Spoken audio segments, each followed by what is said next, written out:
अस्सलाम वालेकुम। मेरी कहानी के रीडर्स एंड लिसनर्स आप सब कैसे हैं? मैं अल्लाह ताला के यहाँ पुरुउम्मीद हूँ कि आप लोग अपनी फैमिलीज़ के साथ दुनिया के जिस कोने में जहाँ कहीं भी आबाद होंगे, खुश होंगे, शाद होंगे। आप ना सिर्फ़ अपना ख़्याल रख रहे होंगे बल्कि अपनी फैमिलीज़ का भी भरपूर ख़्याल रख रहे होंगे। अल्लाह ताला आपको हर आफ़त, हर मुसीबत से महफ़ूज़ रखे। इस वक़्त आप नॉवल क्रिएशन के प्लेटफ़ॉर्म पर सुन रहे हैं नम्र अहमद का लिखा हुआ एक खूबसूरत नॉवल, जन्नत के पत्ते। तो आइए शुरू करते हैं। हया ने ज़रा सी गर्दन झुकाकर देखा। ऊपर उसने अंग्रेजी में लिखा था, ट्रांसलेट इन उर्दू प्लीज। उसके नीचे अरबी इबारत लिखी थी, कैफ हालिक। हया ने कलम उंगलियों के दरमियान पकड़ा और उर्दू हिज्जों में लिखा, आपका क्या हाल है, और रजिस्टर वापस कर दिया। मोतसम और हुसैन को आजकल डीजे से उर्दू अल्फाज सीखने का शौक चढ़ा हुआ था। इस क्लास में वो यूँ सारा वक्त अरबी अल्फाज लिख लिख कर इनको देते थे। चंद लम्हों बाद उसने सफ़ा फिर हया के सामने किया। अब के इस पे लिखा था, हाली बखैर। हया ने चिढ़ के नीचे लिखा, मैं बिल्कुल ठीक ठाक हूँ और आपकी खैरियत ठीक चाहती हूँ। इतना लंबा क्यों लिखा? डीजे ने हैरत से सरगोशी की। अगर छोटा लिखती तो फ़ौरन ही से सीखकर मुझसे आज ही की तारीख में पूरी फ़ैरोज़ुल लग़ात लिखवाता। अब अच्छा है ना, पूरा दिन ठीक पढ़ने में गुजार देगा। और मोतसम से क्लास के इख्तिताम तक ठीक है ठीक से नहीं पढ़ा गया। क्लास ख़त्म हुई तो वो वापस ड्रोम में आए। मुंह हाथ धोकर तैयार होने में काफ़ी वक्त लग गया। उसने एक मोर पंख के सब्ज रंग का पाँव का जूता फ़्रॉक पहना। फ़्रॉक की आस्तीन तंग चूड़ीदार थी और नीचे पजामा था। पूरा लिबास बिल्कुल सादा था। बाल उसने खुले छोड़ दिए और काजल और नेचुरल पिंक लिपस्टिक लगाकर डीजे की तरफ पलटी। कैसी लग रही हूँ? डीजे जो बालों में ब्रश कर रही थी रुक कर इसे देखने लगी। बिल्कुल पाकिस्तान का झंडा। दफा हो जाओ। तकरीबन 1.5 घंटे बाद वो दोनों हाले और अंजुम बाजी के साथ जहांगीर में वाक़या फुफ्फो के घर के सामने खड़ी थी। हाँ हाँ, बता दिया था। उसने सरगोशी में डीजे को जवाब देते हुए डोरबेल बजाई। फुप्पो इनसे बहुत तपाक से मिली। लिविंग रूम में बैठने तक ही तारुफ का मरहला तमाम हो गया। हया, आज तो तुमने घर में रौनक कर दी है। वो वाकईतन बहुत खुश थी। हया इनके घर को अपना समझकर दोस्तों को साथ लाई है। ये ख्याल ही इनको मुसरत बख्श रहा था। वो इन 2 माह में चंद एक बार ही पुप्पो के घर आई थी और पहली 2 दफ़ा के बाद जहान कभी घर नहीं मिला था। ना ही वो इसे बता कर आती थी। इस दफ़ा तो उसने बिल्कुल भी नहीं बताया। वो अंदर ही अंदर खुद को इसका मुजरिम समझ रही थी। इसके टूटे बिखरे रेस्टोरेंट को याद करके वो अक्सर खुद को मलामत करती थी। आपका घर बहुत प्यारा है आंटी। अंजुम बाजी ने सोफे पे बैठते हुए इधर उधर देखते हुए सताइशी अंदाज में कहा था। और ये रक्स तो बहुत ही प्यारे हैं। हाले ने फर्श पर बिछे रक्स की जानिब इशारा किया। और मेरी पुप्पो भी बहुत प्यारी हैं। वो पुप्पो के शानों के गिर्द बाजू हमाइल के मज़े से बोली तो पुप्पो हंस दी। डीजे ने आहिस्ता से सरगोशी की, और पुप्पो का बेटा भी बहुत प्यारा है। हाया ने जोर से इसका पाँव दबाया। वो बस सी करके रह गई। चलो तुम लोग इधर बैठो, मैं अभी आती हूँ। अच्छे मेज़बानों की तरह पुप्पो मुस्कुराकर कहते हुए राहदारी की तरफ मुड़ गई, जिसके दूसरे सिरे पे किचन था। किचन का दरवाज़ा खुला था और सोफ़ों पे बैठे हुए इन्हें किचन का आधा हिस्सा नज़र आता था। पुप्पो, वो इनके पीछे ही चली आई। अरे तुम क्यों आ गई? इनको कंपनी दो ना। वो फ्रीज़र से कुछ जमे हुए पैकेट निकाल रही थी। वो एक दूसरे को काफ़ी हैं। आप सुनाएं, अंकल ऊपर हैं? मैंने सोचा इनसे मिल लूं। जब भी आती हूँ अमूमन इनके सोने का वक्त होता है, मुलाकात ही नहीं हो पाती। वो ये तो नहीं कह पाई कि जब भी वो आती थी फूफो इनको दवा देकर सुला देती थी ताकि कोई बदमज़गी ना हो। हाँ, शायद जागे हुए हों। तुम ऊपर देख लो। अच्छा, और जहान के रेस्टोरेंट का क्या बना? कुछ लोगों ने नुकसान कर दिया था शायद। ज़रा सरसरी अंदाज में पूछा। हाँ, अच्छा खासा नुकसान हो गया है इसका। काफ़ी चिड़चिड़ा रहने लगा है उस दिन से। बस दुआ करना। वो पुरमुलाल लहजे में कहते हुए कैबिनेट से कुछ निकाल रही थी। वो वापस आई تو ڈی جے اور ہالے پھپھو کے گھر کی آرائش پہ تبصرہ کر رہی تھیں، جبکہ انجم باجی بہت غور سے ٹی وی پر کارٹون نیٹ ورک دیکھ رہی تھیں، جس کے کارٹون ترک میں ڈب کیے گئے تھے۔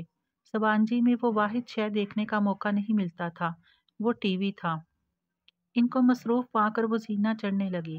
کندھے سے لٹکتے شفون کے سبز دوپٹوں کا کنارہ زینوں پہ پھسلتا اس کے پیچھے اوپر آ رہا تھا۔ سکندر انکل کے کمرے کا دروازہ بند تھا۔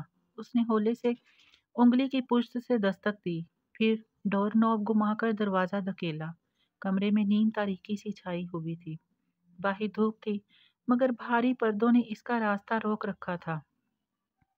سکندر انکل بستر پہ لیٹے تھے، گردن تک کمبل ڈالا تھا اور آنکھیں بند تھیں۔ انکل، اس نے ہولے سے پکارا۔ وہ ہنوز بے حس و حرکت پڑے رہے۔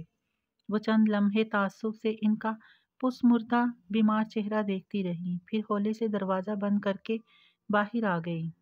وہ سیڑھیوں کے وسط میں تھی جب بیرونی دروازہ کھلنے کی آواز آئی۔ وہی ریلنگ پہ ہاتھ رک کر دیکھنے لگی۔ صوفے پہ آرام سے بیٹھی لڑکیاں بھی تیر کی طرح سیدھی ہوئی تھی۔ دروازہ کھول کر جہان اندر داخل ہو رہا تھا، ایک ہاتھ میں بریف کیس، دوسرے بازو پہ کوٹ ڈالے، ٹائی کی نوٹ ڈھیلی کیے، ہلکے گرے شرٹ کی آستین کوہنیوں تک موڑے، وہ بہت تھکا تھکا سا لگ رہا تھا، پہلے سے کمزور اور مرجھائی ہوئی رنگت۔ دروازہ بند کر کے وہ پلٹا تو ایک دم ٹھٹک کر رکا۔ السلام علیکم۔ وہ جو سیڑھیوں کے وسط میں کھڑی تھی، سلام کر کے زینے اترنے لگی۔ جہان نے چونک کر سر اٹھایا، پھر اسے دیکھ کر سر کے اشارے سے سلام کا جواب دیا۔ پھوپھو سے ملوانا تھا اپنی فرینڈ کو۔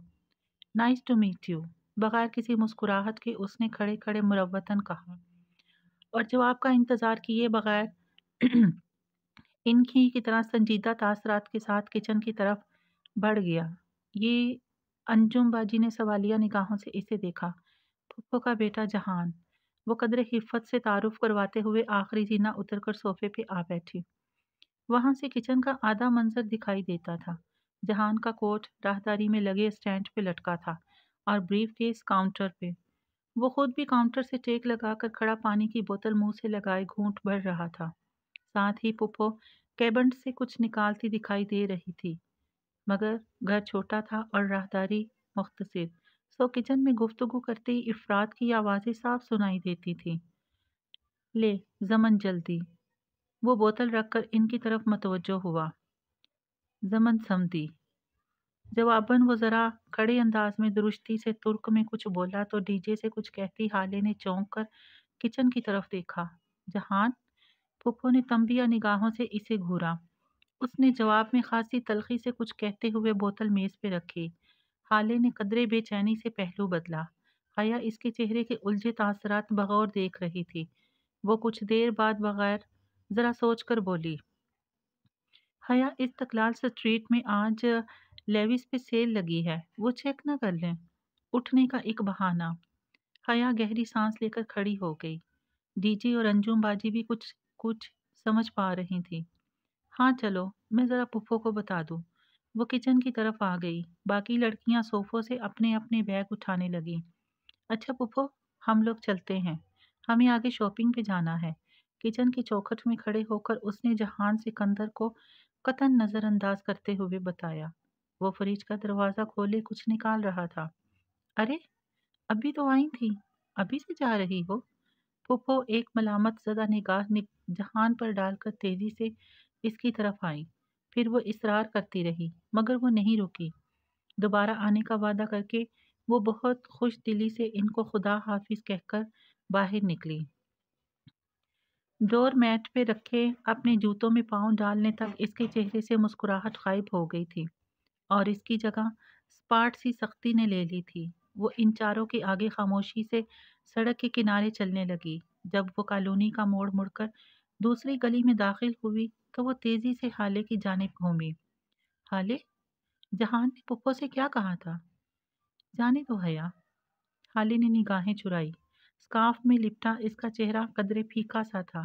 حالے مجھے بتاؤ، اس نے کیا کہا تھا؟ حیا، وہ کسی اور بات پر اپسیٹ ہوگا، تم چھوڑو اس قصے کو، تم سے کچھ پوچھ رہی ہوں۔ उसने कंधों से पकड़कर हाले को झंझोड़ते हुए इसका पूरा नाम लिया। चोलो, यानी कि इस गांव की हाले नूर। अच्छा, ठीक है, फिर सुनो। उसने पहले पूछा कि ये कब आई हैं, फिर कहा कि इनके लिए इतना फैलावा करने की क्या ज़रूरत है, और उसने कहा कि मैं सारा दिन कुत्तों की तरह इसलिए नहीं कमाता कि आप यूं ज़ाया करते। इसके कंधों पे रखे हया के हाथ नीचे जा गिरे। बहुत आहिस्ता से वो पलट गई। हया, छोड़ दो। अंजुम बाजी ने पीछे से कंधा थपथपाकर इसे तसल्ली दी। छोड़ ही तो दिया है। आज के बाद मैं कभी पुप्पो के घर कदम नहीं रखूंगी। मैं इतनी अर्जा तो नहीं हूँ कि मेरे मगरूर रिश्तेदार मेरी यूं तौहीन करें। वो कोट की जेबों में हाथ डाले सीध में देखते हुए इनके आगे चलती जा रही थी। आज इसका दिल बहुत बुरी तरह दुखा था। रात सबांजी के गिरदो नवाह पे अपने पर फैलाए हुए थी। सब्जादारों पर जमी बर्फ अब पानी बनकर झील में बहती थी। बहार की ताज़ा हवा हर सू फूल खिला रही थी। ड्रोम ब्लॉक्स की चौकोर खिड़कियां बाहर से रोशन दिखाई देती थीं। रात बीत चुकी थी, मगर हॉस्टल जाग रहा था। स्प्रिंग ब्रेक शुरू होने में चंद दिन ही थे, और छुट्टियों से पहले ये इनकी ड्रोम में आखिरी रातें थी। फिर बारी बारी सबको अपने अपने टूर पे निकल जाना था। खदीजा, हया, टाली और चेरी के ड्रोम में रौनक अपने अरूज पे थी। हया की कुर्सी पे स्विट्जरलैंड की सारा एक्सटेंशन का रिसीवर कान से लगाए बैठी थी। मुस्कुराहट दबाए उंगली पे सुनहरी बालों की लट लपेटते हुए वो कह रही थी, मेरा फेवरेट कलर तो ब्लू है। ओह, तुम्हारा भी यही है मोमिन? वो कहने के साथ बमुश्किल हंसी रोके हुए थी। मोमिन काफी दिनों से इसकी तवज्जो लेने की कोशिश कर रहा था, मगर वो इसको दिखाने के लिए हॉलैंड के लतीफ़ के साथ नजर आती थी। लतीफ़ खालिस डिच और कैथोलिक था, मगर अफ़गानिस्तान में पैदा होने के सबब इसके माँ बाप ने इसका नाम अपने किसी अफ़गान दोस्त लतीफ़ के नाम पे रखा था। यूं वो तमाम फ़लस्तीनियों का बहुत अच्छा दोस्त बन चुका था, सिवाय मोमिन के। सामने डीजे की कुर्सी पे हाले बैठी थी, और इसके मुकाबिल काउच पे स्पेन की सेंड्रा थी। वो दोनों अपने दरमियान एक मैगजीन खोले तबसरा कर रही थी। इस थीम के साथ ये कंट्रास्ट कुछ और लगेगा। नहीं, हाले मुतजब्बब सी सेंड्रा से पूछ रही थी। चेरी अपने बैंक की सीढ़ी के साथ खड़ी अपनी किपो ऑयल की आधी शीशी इनको दिखाते हुए बार बार नफी में सर हिलाते हुए आई डोंट बिलीव दिस कहे जा रही थी। किसी लड़की ने बाथरूम में रखा इसका तेल इस्तेमाल करके ऊपर चिच लगाकर माजरत कर ली थी कि चूंकि मैं जल्दी में हूँ, पूछ नहीं सकी, और चेरी को जब से इन चंद बूंदों का गम खाए जा रहा था की तरह होते हैं, छोटे और पस्त। चार्ली जो ऊपर अपने बैंक पर बैठी हया को इसराइली नामा सुना रही थी, लम्हा भर को बात रोककर चेरी को देखते हुए बोली, फिर सर झटक कर बात का वहीं से आगाज किया जहां छोड़ी थी। यू नो, इस इसराइल वो हैव सच साइट्रस दैट। टॉली के नज़दीक दुनिया का सबसे रसीला फल इसराइल का था। सबसे मीठा पानी, सबसे खालिश शहद, सबसे खुशबूदार फल और सबसे सुहाना मौसम इसराइल का था। वो कहती थी, इसराइल जन्नत है, मुकद्दस और बाबरकत सरजमीन है। और इसकी जाते ही हया और डीजे इसके फिक्रे में यूं तरमीम कर लेती कि फ़लस्तीन जन्नत है, मुकद्दस और बाबरकत सरजमीन है। अब भी हया बहुत इंहिमाक से दोनों हथेलियों पे चेहरा गिराए इसकी बातें सुन रही थी। जो भी था, इसराइल नामा सुनने में मज़ा बहुत आता था। धीमी आवाज़ में बात करने के बावजूद इन सब की आवाज़ों ने मिलकर शोर कर रखा था, और इस सारे शोर में डीजे अपने बैंक के ऊपर बिस्तर में लेटी तकिया मुंह पे रखे हुए थी।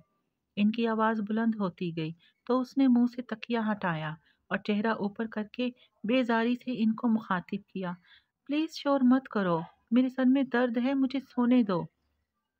Okay, okay. हाले ने फौरन इस बात में सर हिलाया। सब ने श्श करके एक दूसरे को चुप करवाया और धीमी धीमी बड़बड़ाहटों में बोलने लगी। डीजे वापस लेट गई और तकिया मुंह पे रख लिया। हाँ चांद, मैं चांद को ही कह रही थी, सारा जो अपनी लट को उंगली पे मरोड़ते मुस्कुराते हुए कह रही थी। दूसरी तरफ कुछ सुनकर जरा गड़बड़ाई। अच्छा, आज चांद नहीं निकला? ओह! मैंने शायद फिर अपने तसव्वुर में देखा था। मुझे यही कलर स्कीम चाहिए और अगर इसके साथ हम ये फूल कर लें तो वो मैच कर जाएंगे। फिर ये रंग। सैंड्रा मैगजीन के सफ़े को पलटकर पीछे से कोई दूसरा सफ़ा निकालकर हाले को दिखाने लगी। आहिस्ता आहिस्ता इनकी आवाज़ें फिर से बुलंद होने लगी।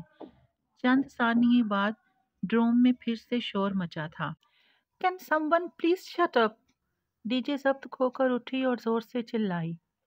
वो पिछले 2 घंटों में कई दफा इनको खामोश होने को कह चुकी थी, मगर बार बार लड़कियों की आवाजें बुलंद हो जाती थी। लेकिन इसके यूं चिल्लाने पर एकदम से ड्रोम में आवाजें फौरन बंद हो गई। बस तुम आराम करो, हम चुप हैं। अब सब आहिस्ता बोलो, अच्छा?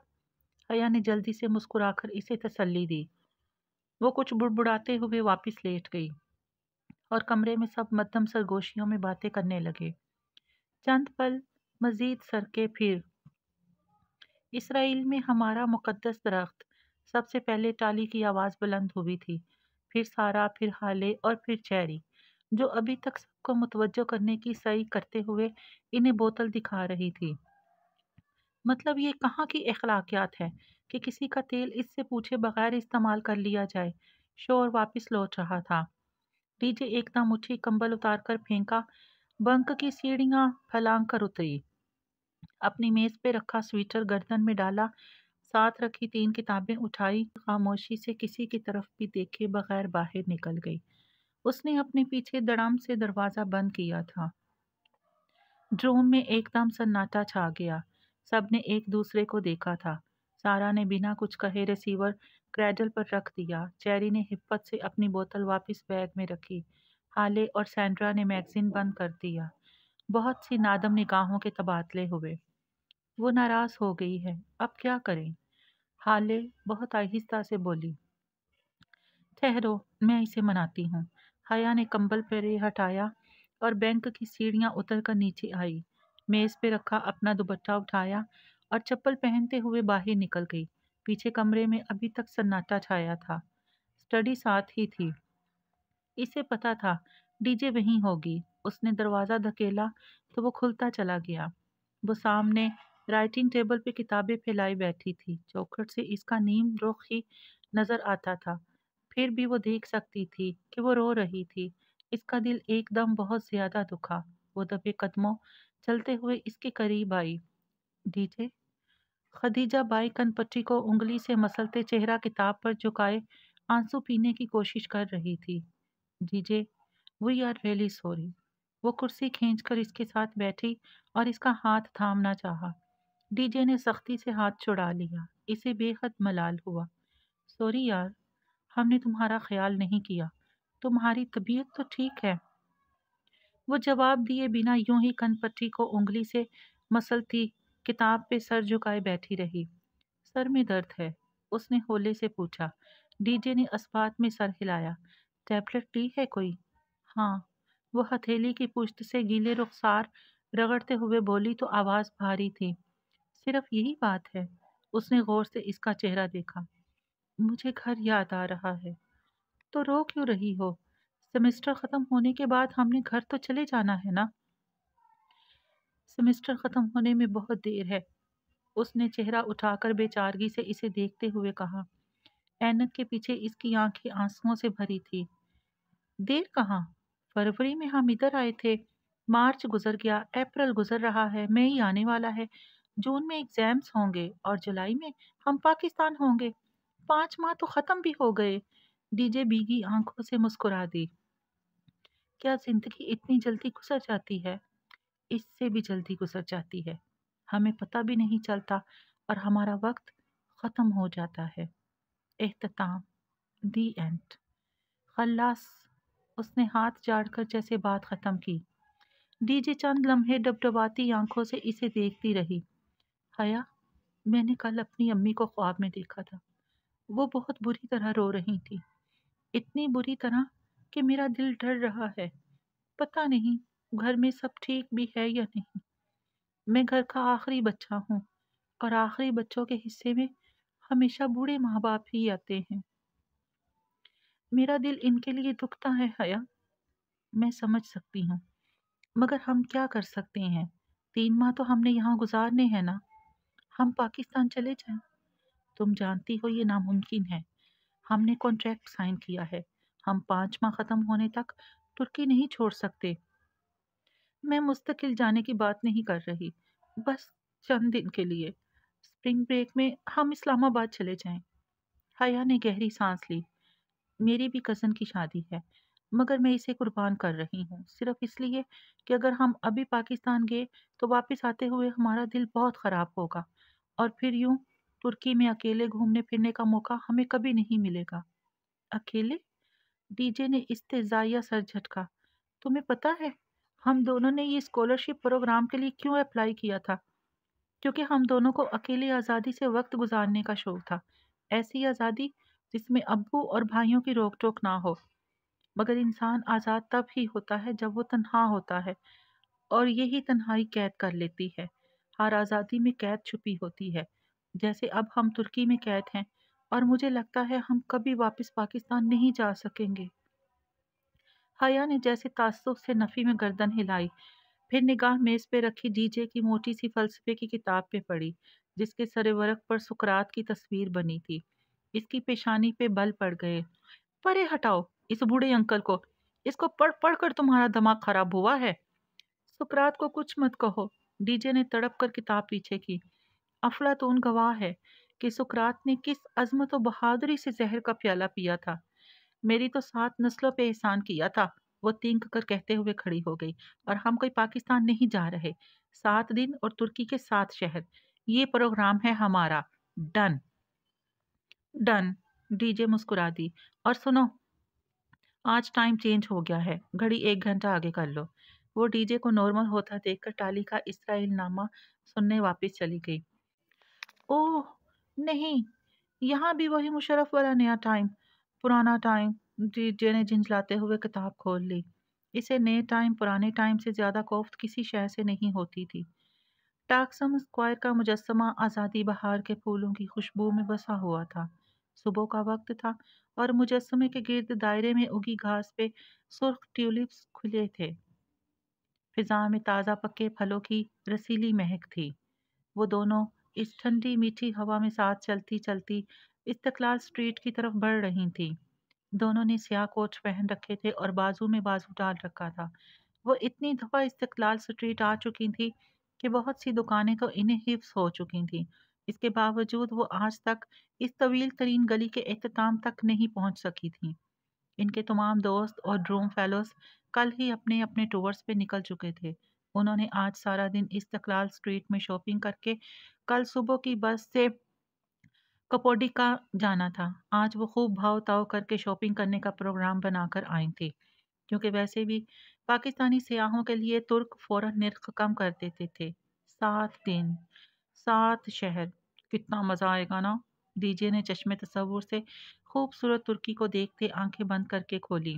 खुद पे रश्क आने लगा है। क्या जिंदगी इतनी हसीन भी हो सकती है? वो दोनों इस्तकलाल स्ट्रीट में दाखिल हो गई थीं। वहाँ हमेशा की तरह रश था। दोनों इतराफ में बने रेस्टोरेंट्स और दुकानों की रौनक अरूज पे थी। तुर्की का नक्शा हमारे पास है। हम रोज एक शहर जाएंगे, एक रात उधर कयाम करेंगे, और फिर वहां से करीबी शहर की बस पकड़कर आगे चले जाएंगे। यूं 7 दिनों में हमारे 7 शहर हो जाएंगे। और कपादोकिया में हॉट एयर बैलून की फ्लाइट भी लेंगे। कितना मजा आएगा है। जब हम बैलून की टोकरी में बैठे ऊपर फिजा में तैर रहे होंगे, और पूरा तुर्की हमारे कदमों तले होगा। वो दोनों बेहद जोश और जज्बे से मंसूबे बनाते हुए आगे बढ़ रही थी। एक तरफ बर्गर किंग का बोर्ड जगमगा रहा था। डीजे ने गर्दन मोड़कर इसे देखा। सुनो हया, जहान को भी साथ चलने को कहें, इसका तो नाम भी मत लो। वो सामने देखते हुए आगे चलती गई। अभी वो इसके रेस्टोरेंट की शक्ल भी नहीं देखना चाहती थी। यार माफ कर दो ना, वो किसी और बात पर अपसेट होगा। मगर मैं उसी बात पर अपसेट हूँ। कोई ज़रूरत नहीं है इससे मिलने की। वो इसे बाजू से खींचकर आगे ले गई। मेरा मैग्रीन सारा ट्रिप खराब करेगा। टैबलेट ली थी मगर कोई फर्क नहीं पड़ा। डीजे को फिर से सर में दर्द होने लगा। और मेरा ट्रिप मेरा गैर रजिस्टर्ड फ़ोन ख़राब कराएगा। उसने कोट की जेब से हाले का बद्दा तरक फ़ोन निकाल कर मायूसी से इसे देखा। इसकी बैटरी जल्दी ख़त्म हो जाती है। वहाँ दूसरे शहरों में पता नहीं क्या हालात हों। मैं अपने पाकिस्तानी फ़ोन को रजिस्टर करवा ही लेती हूँ। ठीक है, मगर पहले जूते देख लें। वो दोनों शू स्टोर का दरवाज़ा को धकेलते हुए अंदर दाखिल हुई। दरवाज़ा ज़रा भारी था, मुश्किल से खुला। हया अचंभे से दरवाजे को देखते हुए आगे बढ़ गई। अजीब बात थी कि जिस अगली दुकान पर वो गई, इसका दरवाज़ा भी जोर लगाकर धकेलने पर पीछे हुआ। आज इस्तिकलाल जदेसी के दरवाज़ों को क्या हुआ है? डीजे भी महसूस करके हैरत से बोली। अब या की दुकान इस्तिकलाल स्ट्रीट में ज़रा आगे जाकर मिली। वो दोनों इकट्ठी चौखट तक आईं और लाशौरी तौर पर एकदम बहुत जोर से दरवाजे को धक्का दिया। वो ग्लास डोर बेहद बारीक और नाजुक शीशे का बना था। वो गोया उड़ता हुआ जाकर मुखालिफ सिमत में खड़े स्टैंड से टकराया और जोरदार छन्नाके की आवाज़ आई। लोहे के स्टैंड की कोई हुक निकली हुई थी। इसकी ज़रब जोर से लगी और दरवाजे के ऊपरी हिस्से से शीशे के टुकड़े छन छन गिरते फर्श पर आ गिरे। वो दोनों एकदम साकत सी आधे टूटे दरवाजे को देख रही थी। काउंटर के निचले दराज से कुछ निकालते सेल्समैन ने चौंक कर सर ऊंचा किया। टूटे दरवाजे को देखकर इसका मुंह पूरा खुल गया। वो हक्का बक्का सा उठ खड़ा हुआ। कापटी कर दी। उसने उंगली से दरवाजे की तरफ इशारा किया। डीजे का सख्ता पहले टूटा। वो हया के करीब खिसकी और हौले से सरगोशी की। हया, उसने हमें दरवाज़ा तोड़ते नहीं देखा। बस ठीक है, हम मुकर जाते हैं। वो गला खंखारते खुद को नॉर्मल करते हुए आगे बढ़ी और अपना पाकिस्तानी फ़ोन इसकी तरफ बढ़ाया। फ़ोन रजिस्टर करवाना है। कापटी गर्दी मादम। वो फ़ोन करके देखे बिना अभी तक दरवाजे की तरफ इशारा करते हुए पूछ रहा था। मुझे फ़ोन रजिस्टर करवाना है। कापनी कर दी। डीजे, ये क्या बक रहा है? वो कोफर से डीजे की तरफ पलटी।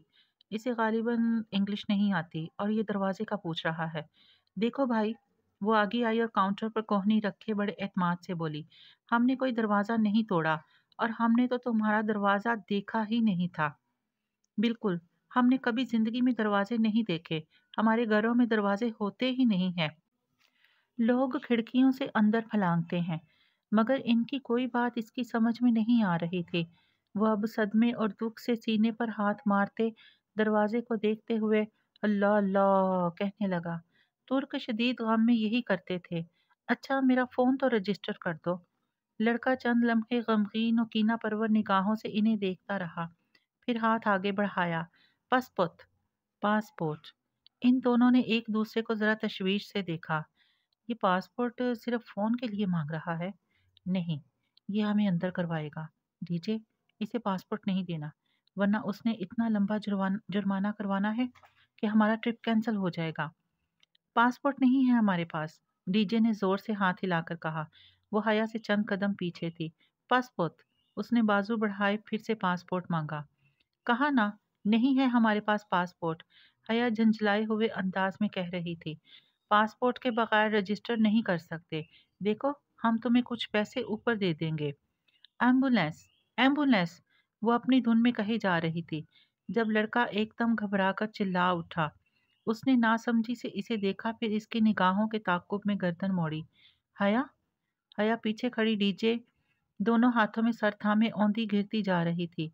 इसकी आंखें बंद हो रही थी और वो तकलीफ की शिद्दत से दबे दबे अंदाज में चिल्ला रही थी।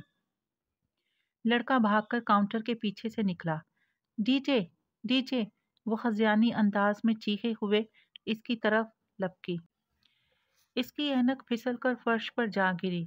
तेजी से इसकी तरफ बढ़ते लड़के का जोगर इस पे आया। क्लिच की आवाज आई और एक शीशा दो हिस्सों में बट गया।